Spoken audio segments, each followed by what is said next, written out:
The game, yes, of Keegan and Collymore closing in, of Barnes, of Benitez, of Fowler and Ferdinand, Sir Bobby, Sir Kenny, and so many more. But above all, always the game of its proud and passionate people. It is so historically resonant and yet immediately relevant to Eddie Howe, not least because he's never yet won it. It didn't help in February that his goalkeeper Nick Pope was sent off at 2-0 down. In the wake of last weekend's defeat at the Champions, the manager did reserve special praise for his unwavering centre-halves, Scher and Botman. There was a little bit more noise around Bruno Guimaraes and a brief injury concern for Joel Linton, but both of those are fine now on play. And any temptation to alter the front three is also resisted, so Anthony Allison actually was quite busy here last season, even against 10 men. Joel Matip is summoned into the back four in place of Ibrahima Konate, whose muscle strain needs some nursing. After a strong half hour against Bournemouth, Wataru Endo is handed a full debut. The week's principal good news, of course, for Liverpool, their successful appeal against McAllister's red card. Mo Salah is not for sale, they hope. Cody Gakpo moves up to centre forward, and Luis Diaz plays his 50th Liverpool game in pursuit of 3 goals in 3. So Diogo Jota drops to the bench, and there is additional centre-half cover provided by 20-year-old Jarell Quansah. So Gary, both sides have genuine options in the centre-forward position. Yeah, and Isak was brilliant here against Aston Villa at St James's Park a couple of weeks ago, and he'll fancy his chances against that Liverpool back four that pushes up the pitch, and a big test for Joel Matip, who plays his first game of the season. And for Liverpool, Gakpo preferred over the others, and he takes over that role that Firmino plays so well over the years. It's a well-drilled Newcastle unit. He'll just be trying to draw those two Newcastle centre-backs forward to allow Diaz, who's there in shot, and Salah to take up those positions as wide strikers in between full-back and centre-back.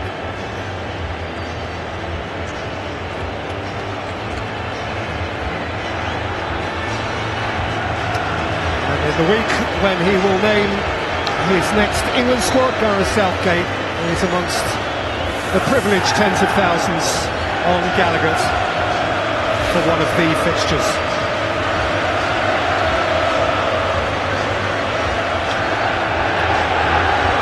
Strip away the romance, strip away the nostalgia, and in truth, like all of the big fixtures, it is just another variation on the theme of Vamos, dog eat dog.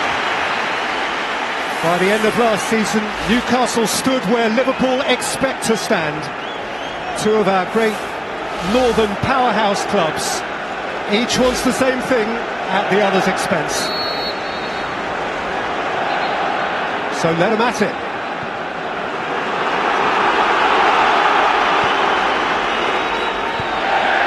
Matip's clearance.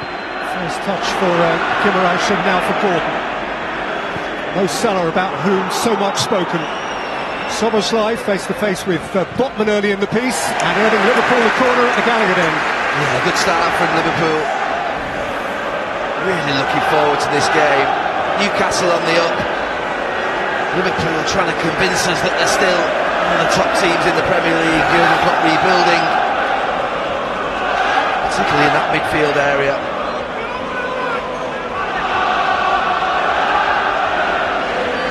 Alexander-Arnold to take. Matip and Van Dijk beyond the penalty spot. Alexander-Arnold's delivery didn't reach it, and Matip did. Well, you mentioned he had that moment last year against Liverpool, and that won't settle him down in the early moments of this game. He was never anywhere near it.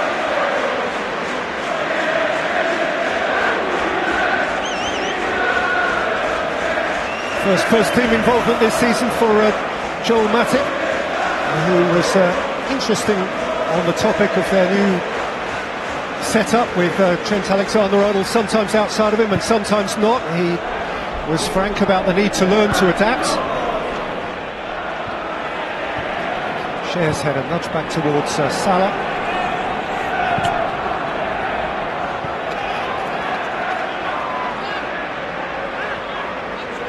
I think this side of the pitch is really interesting. Gordon against Trent Alexander-Arnold and Salah against Dan Burn. two really good duels. Recent history, all Liverpool's. Salah's offside. Liverpool 13 Premier League games unbeaten against Newcastle, including the last 6 at St James's Park. It's one of his happy places.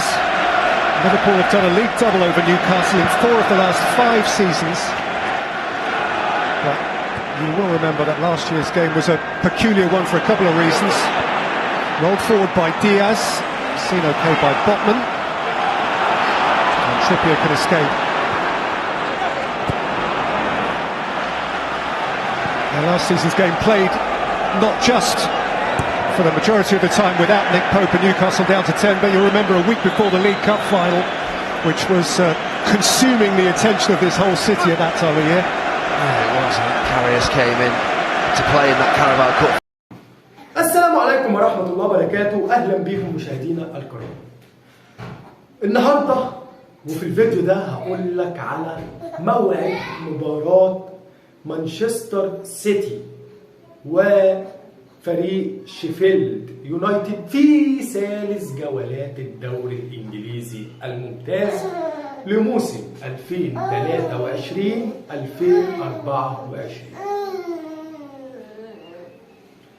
مباراة مانشستر سيتي وشيفيلد هي تعتبر مباراة قوية جدا بين الفريقين. مانشستر سيتي الذي سيحل ضيفا على فريق شيفيلد يونايتد على ملعب شيفيلد هيبقى قدامه خيارين: خيار الاستمرار في سلسلة الانتصارات اللي بدأها منذ بداية الدوري، حيث أن مانشستر سيتي لعب جولتين في هذا الدوري. فاز في أول جولة على فريق بيرني بنتيجة 3-0، وفي ثاني جولة قدر إن هو يفوز بنتيجة 1-0 عن طريق اللاعب جوان ألفاريز. في هذه الجولة الثالثة هيحل ضيفا على فريق شيفيلد، وطبعا زي ما احنا عارفين ان فريق شيفيلد تعتبر من الفرق القوية في الدوري الانجليزي، صاحب هجوم قوي ودفاع ايضا قوي. لكن مانشستر سيتي زي ما احنا عارفين ان هو يعتبر اقوى وافضل فريق في الدوري الانجليزي هذا الموسم وفي المواسم الستة السابقة.